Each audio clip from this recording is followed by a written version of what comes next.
반갑습니다, 마르입니다. 오늘도 어떻게 하면 영상을 날로 처먹을 수 있을까 고민하다가 간만에 레원의 앨범을 들어봤습니다. 근데 흥미로운 뮤직비디오가 두 편이 있더라고요. 단순히 노래가 좋아서 듣다가 보게 되었는데 파고들면 파고들수록 꽤나 흥미로운 요소들이 많이 박혀 있었습니다. 그래서 이번 영상은 레원의 뉴질랜드 그리고 세상 따위 뮤비 해석으로 준비했습니다. 사실 처음 해보는 뮤비 해석이라 개인적인 의견이 한 200% 반영되며 사실과 다른 내용이 포함될 수 있습니다. 꼬우면 니네가 하세요. 먼저 줄거리를 한번 살펴볼까요? 순서는 뉴질랜드부터 세상 따위로 진행하겠습니다. 첫 배경부터 광활한 뉴질랜드 산맥에 레원이 누워있는 채로 등장하며 뮤비는 시작됩니다. 뮤비에 맞게 노래를 부르고 랩을 하면서 대충 보기엔 그냥 뉴질랜드 제목에 맞게 촬영도 할 겸 관광하고 힐링하러 왔구나 정도로 받아들여지는 장면들이 스쳐가는데 갑자기 웬 할아버지가 레원의 근처에 등장하죠. 단순히 엑스트라 정도로 치부하기에는 클로즈업이나 단독샷을 받아가는 등으로 나름의 비중을 예고하는 듯 했습니다. 게다가 이 둘을 멀리서 지켜보는 듯한 5명의 엑스트라까지. 과연 이들이 등장한 이유는 뭘까요? 어쨌든 평화로운 분위기가 이어지다가 2절이 시작되면서 갑자기 분위기가 바뀝니다. 피를 흘리며 쓰러져 있는 사람들, 그리고 이들이 이렇게 된 원인인 듯한 할아버지. 다시 평화로운 뉴질랜드의 산맥으로 배경이 이어지고 이어 할아버지와 엑스트라 5명 그리고 작은 집이 등장하죠. 나란히 앉은 두 사람과 대미한 책을 읽고 있는 레원, 시계, 집 밖에서 두 사람을 지켜보는 엑스트라들. 그 사이에 피를 뒤집어 쓴 레원이 짧게 지나갑니다. 다시 집 밖으로 나오니 갑자기 손에 피가 묻어있는 레원, 그리고 죽은 듯이 누워있는 엑스트라들의 장면이 어느 가게 안의 참혹한 살해 현장과 매치가 되고 두려움에 떠는 듯한 레원의 모습을 보여주며 뮤직비디오는 끝이 납니다. 과연 무슨 일이 있었던 걸까요? 이 이야기의 전말은 세상 따위 뮤직비디오에서 살펴볼 수 있었습니다. 바로 넘어가시죠.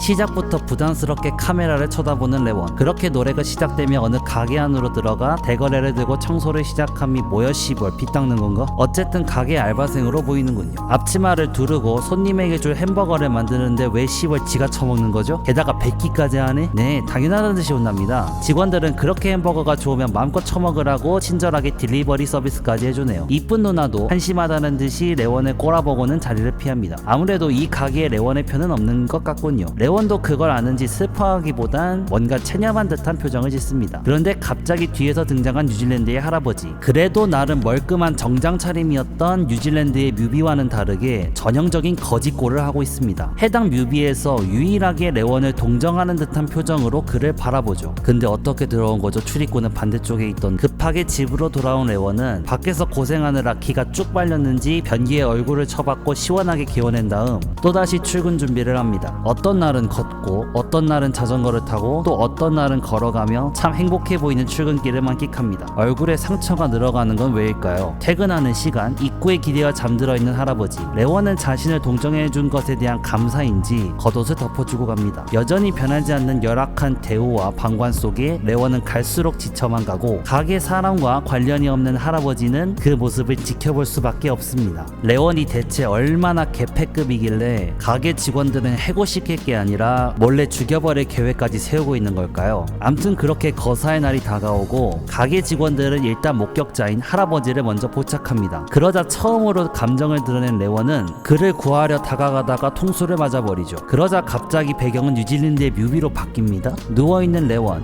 할아버지, 작은 집, 가게 직원들, 그리고 다시 할아버지를 보여주고는 가게 안의 참혹한 학살 현장을 보여주죠.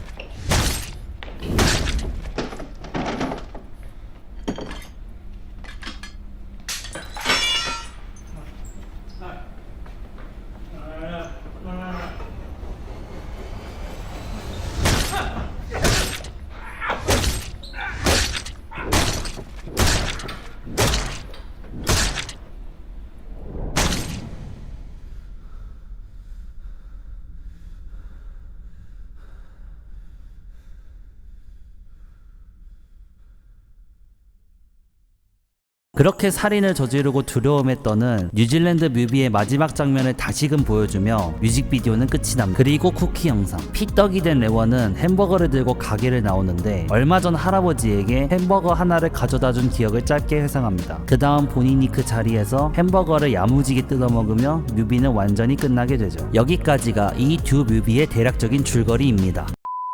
뉴질랜드가 수록되어 있는 원래 앨범의 설명을 살펴보면 픽스보이 시리즈의 결말을 다뤘다고 합니다. 여기서 말하는 픽스보이 시리즈는 2019년부터 이어져온 EP 앨범인 픽시보이, 폭시보이, 싱글 앨범까지 포함하면 뻑시보이까지 앨범들의 종결작으로서 완성했다는 것으로 추정되죠. 픽시보이는 사춘기 시절의 자아성찰과 고뇌, 폭시보이는 10대 시절 찌질했던 사랑 이야기를, 뻑스보이는 고뇌하는 이야기를 담아내는 느낌을 강렬하게 살렸습니다. 시기상으로 따져보자면 레원이 인지도를 탈 수 있도록 해준 쇼미 8 이후에 해당 시리즈가 시작된 것을 알 수 있는데, 전반적으로 쇼미 8에서 보여준 똘끼 넘치는 이미지와 달리 과거에 스스로 느낀 내적 갈등과 외로움에 대한 고민들을 솔직담백하게 잘 풀어낸 수작 앨범들이었죠. 특히나 새는 알에서 나오려고 투쟁한다는 소설 데미안의 구절을 오마주한 곡을 미루어 봤을 때 데미안의 전체적인 줄거리와 교훈이 개인의 성장을 위한 투쟁임을 본다면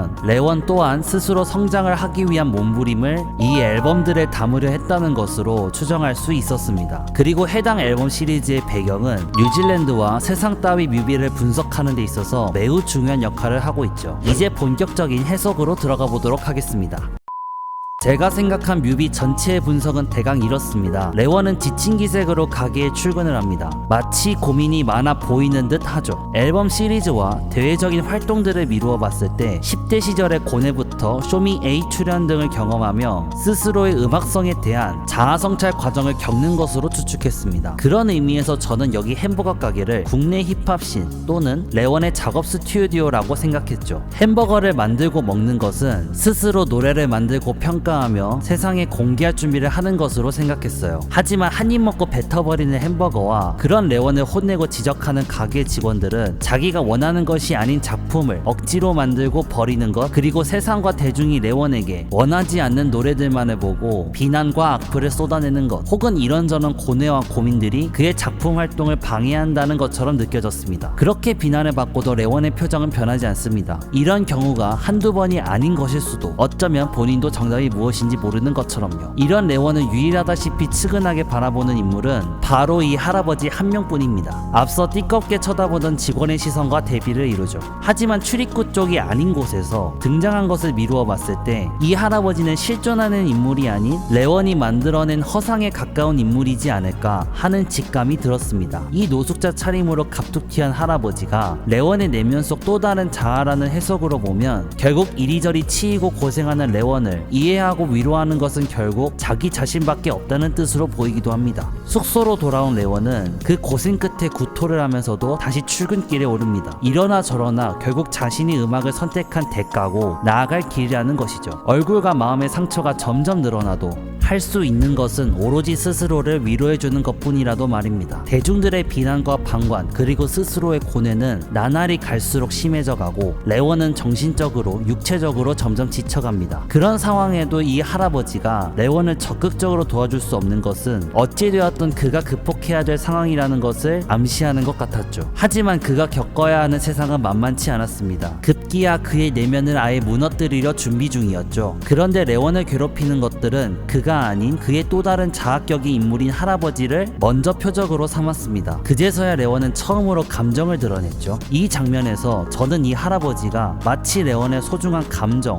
고민과 고뇌의 풍파를 맞아 늙고 낡아버렸어도 끝내 지켜야만 하는 마지막 자존심 또는 자존감을 대변하는 인물이라고 느꼈습니다. 그렇기에 이후 등장하는 학살극에서 할아버지와 레원이 힘을 합쳐 싸우는 것이 아닌 중간에 그 둘을 서로 오버랩함으로써 둘은 동일 인물임을 암시하는 것이었죠. 자신의 마지막 자존심을 건드린 것에 대한 자비가 없는 듯 이제껏 그를 괴롭히던 것들을 무차별적으로 학살하는 레원이지만 막상 모두 죽여버리고 나서 그는 죄책감에 몸부림치다가 견디지 못한 건지 무의식적으로 자신의 내면 속에 들어가 버립니다. 그곳이 바로 뉴질랜드 뮤비의 공간이라고 느꼈죠. 햇살이 내리쬐는 광활한 초원과 산맥만큼이나 레원이 바라던 평화로운 곳이지만 갖은 고민과 고뇌 속에 고생하던 레원이 꿈꾸며 도망치고 도망치고 싶었던 곳을 내면 속에 형상화한 것처럼 보였습니다. 마치 뉴질랜드 곡의 가사처럼 말이죠. 만약 실존하는 공간이었다면 할아버지와 레원이 죽였던 인물들이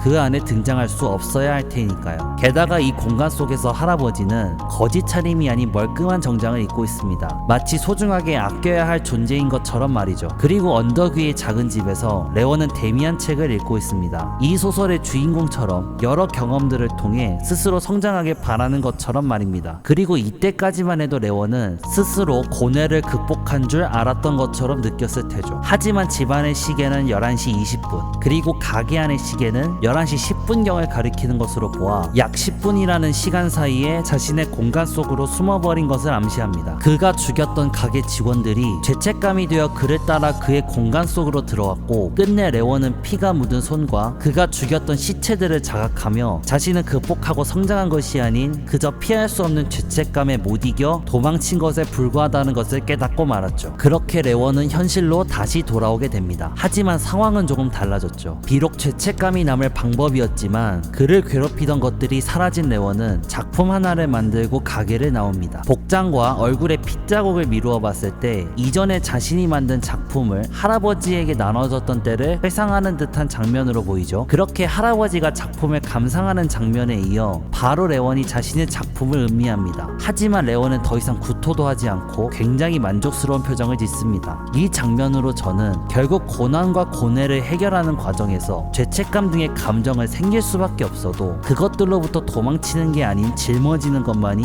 진정으로 성장하는 방법임을 깨달았다고 보았습니다. 그렇게 먹고 있는 레원의 저 햄버거가 바로 뉴질랜드 그리고 세상 따위 이 두 곡이라는 것처럼 말이죠.